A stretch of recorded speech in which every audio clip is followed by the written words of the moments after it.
सत्संग किस लिए किया जाता है? सत्संग जीवन के कल्याण के लिए है, जीवन के सुधार के लिए है, जीवन को सुंदर बनाने के लिए है।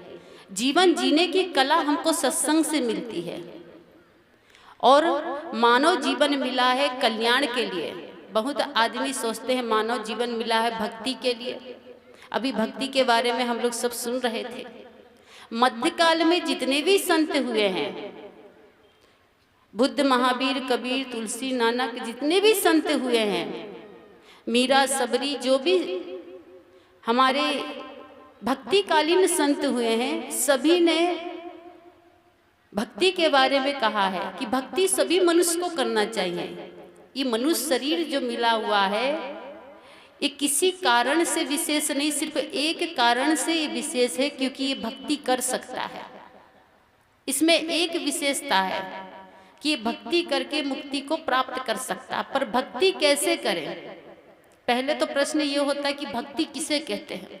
बहुत आदमी सोचता है भक्ति का मतलब होता है स्नान करके आइए, स्नान करिए, स्नान करने के बाद में गुसाई घर में जाइए, एक अगरबत्ती लीजिए या 2 अगरबत्ती लीजिए और सारे देवी देवता को अगरबत्ती दिखा दीजिए, शिवलिंगी में 1 लोटा जल ढाल दीजिए, ये भक्ति हो गई।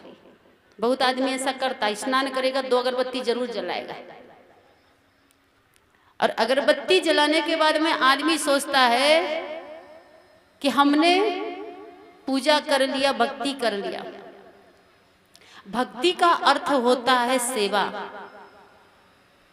तो भक्ति किसे करना चाहिए? क्या भक्ति नारी को करना चाहिए कि नर को, महिला को करना चाहिए कि पुरुष को करना चाहिए?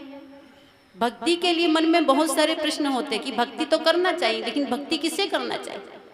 आज देखा जाता है कि पुरुष से ज्यादा महिलाएं भक्ति करती है।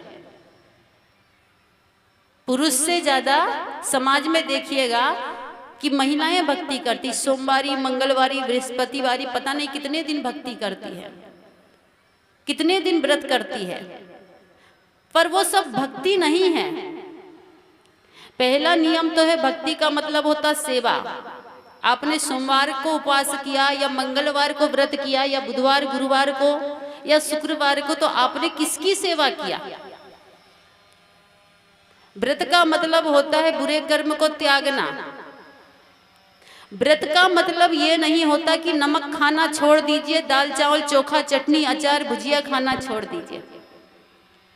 हमारी माताएं सोचती है व्रत का मतलब होता है आज नमक नहीं खाएंगे, बिना नमक का भोजन करेंगे, आज दाल चावल नहीं खाएंगे, सिर्फ फल में रहेंगे, चाय पिएंगे, फल खाएंगे, दूध पिएंगे। लेकिन व्रत का मतलब है बुरे कर्मों को त्यागना। आज हम चुगली नहीं करेंगे, ये व्रत हो गया। आज हम क्रोध नहीं करेंगे, ये व्रत हो गया। आज हम ईर्ष्या नहीं करेंगे किसी से भी। आज हम किसी के धन को देखकर लोभ नहीं करेंगे, लालच नहीं करेंगे, ये व्रत है। व्रत का मतलब नहीं कि नमक मिर्ची त्याग दिए, दाल चावल चोखा त्याग दिए, ये व्रत का मतलब नहीं होता। भक्ति अगर हम गुरु के अनुसार करें तो मुक्ति हो सकती है।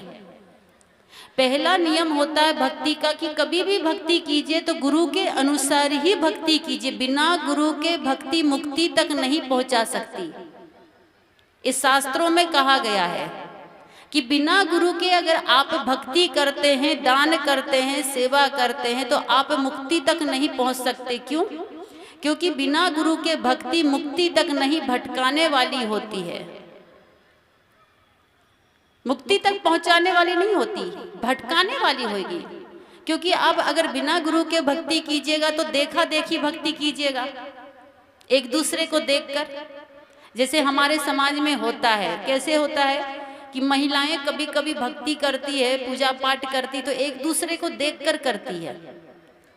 जैसे कि एक महिला अगर बर के पेड़ में धागा बांधती है तो सारी महिला धागा बांधना शुरू कर देती है, होता है ना, एक दूसरे को देखकर।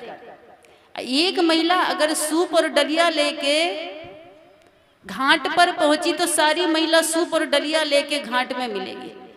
एक महिला कहीं केला के पेड़ की पूजा करेगी तो सारी महिला केला के पेड़ की पूजा करेंगी।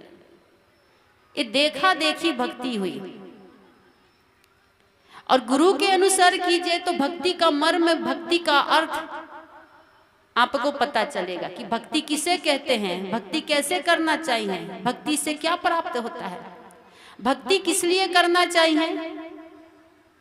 लोग कहेंगे भक्ति कल्याण के लिए है, भक्ति मुक्ति के लिए है, पर आज जो समाज में भक्ति होती है ना वो कल्याण के लिए होती है, ना मुक्ति के लिए होती है, और ना जीवन के उद्धार के लिए होती है।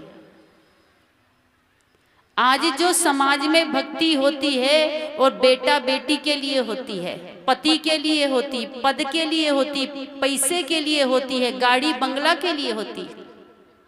लोग क्या बोलते हैं, भगवान अगर इस बार मुखिया पद में जिता दीजिएगा ना तो भगेद जरूर करा देंगे, अष्टजाम करा देंगे। आपने भक्ति किस लिए किया? मुखिया पद के लिए। भगवान इस बार हमारे बेटा को पास कर दीजिएगा ना तो 10 गो संत को बुला के ध्यान जरूर करा देगा, पास होने के लिए भक्ति। भगवान अगर मेरा पोता की तबीयत ठीक हो जाएगी ना तो सत्संग करा देंगे। एक माता जी ने अपने घर में अष्टजाम का कार्यक्रम रखा था। हमने पूछा, माता जी अष्टजाम का कार्यक्रम किस कारण से रखा है?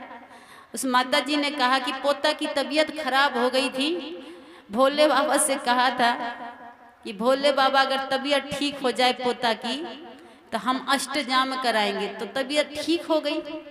हमने कहा माता जी एक बात बताइएगा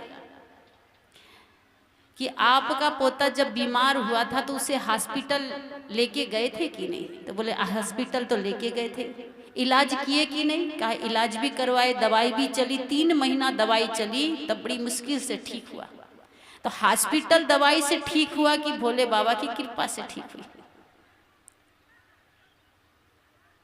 और अगर भोले बाबा की कृपा से, अष्टजाम से, भगेद से तबीयत ठीक हो जाती तो पर हॉस्पिटल ले जाने की क्या जरूरत? मत ले जाइए हॉस्पिटल। क्यों देते हो डॉक्टरों को पैसा? मत दीजिए डॉक्टरों को पैसा, वही पैसा भगेद में लगा दीजिए, अष्टजाम में लगा दीजिए। सरस्वती के पूजने से जब हम पास हो जाते हैं तो क्या जरूरत ट्यूशन में, कोचिंग में टीचर को पैसा देने की, स्कूल में टीचर को पैसा देने की? पूजा करके ही पास हो जाइए, क्या दिक्कत है? पर ऐसा नहीं होता है। भक्ति होती है मुक्ति के लिए, लेकिन आज भक्ति आदमी ने बना लिया है प्राणी और पदार्थों को प्राप्त करने के लिए, पद और पैसा प्राप्त करने के लिए। प्राप्त कुछ होता नहीं है। जो अपने कर्म में होता है, जो भाग्य में होता है, जो नसीब में होता है, जो प्रारब्ध में होता है, वही होता है। क्रियामान, संचित और प्रारब्ध 3 कर्म होते हैं जो आप कर रहे हैं अभी बैठकर, ये क्रियामान कर्म है।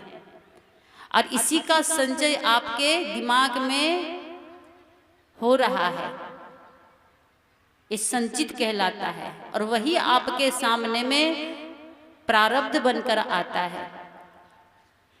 इसीलिए भक्ति का मतलब ये नहीं होता नारियल फोड़ना, भक्ति का मतलब अगरबत्ती जलाना, भक्ति का मतलब नहीं होता कि बाबा धाम जाकर 2-4 लीटर दूध ढालें।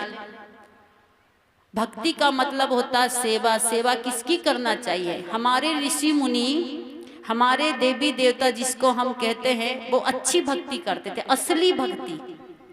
और हम जो लोग करते हैं वो नकली भक्ति करते हैं। जो संत महापुरुष हुए, देवी देवता हुए, वो असली भक्ति करते थे। वो कैसे असली भक्ति करते थे? भक्ति का मतलब होता सेवा। सेवा किसकी करते थे? माता पिता की सेवा करते थे, सास ससुर की सेवा करते थे, पति परमेश्वर की सेवा करते थे। आज हमारी माता बहनें भक्ति करती, किसकी भक्ति करती है? सास ससुर को छोड़ के घाट में जाकर छठ मैया की भक्ति करती है। सास ससुर को छोड़ देंगे, उसको अलग कर देंगे। अब भक्ति का मतलब ये सोचते हैं कि जो नहीं खाता उस देवता को खिलाना भक्ति समझते हैं। जो देवता देवी खाते नहीं है उसको खिलाना भक्ति समझते हैं। एक माता जी केला के गाछ की पूजा कर रही थी, 2 गो लड्डू वहां पर चढ़ा दी। हमने माता जी से कहा माता जी क्या कर रहे हैं? कहा पूजा कर रहे हैं, भगवान को भोग लगा रहे हैं। हम कहा कौन भगवान? तो कहा केला के गाछ में बृहस्पति भगवान रहते हैं। आप लोग भी व्रत रखते होंगे, कोई कोई होंगी इनमें। हमने कहा माता जी पेड़ में पत्ता दिख रहा है, फूल दिख रहा है, फल दिख रहा है, लेकिन ये बृहस्पति भगवान कहाँ पेड़ के अंदर में है, हमको तो नजर नहीं आता। क्या ये लड्डू खा लेगा आपका, जो लड्डू आपने चढ़ाए हैं? जो खाता नहीं है उसे खिलाते हैं।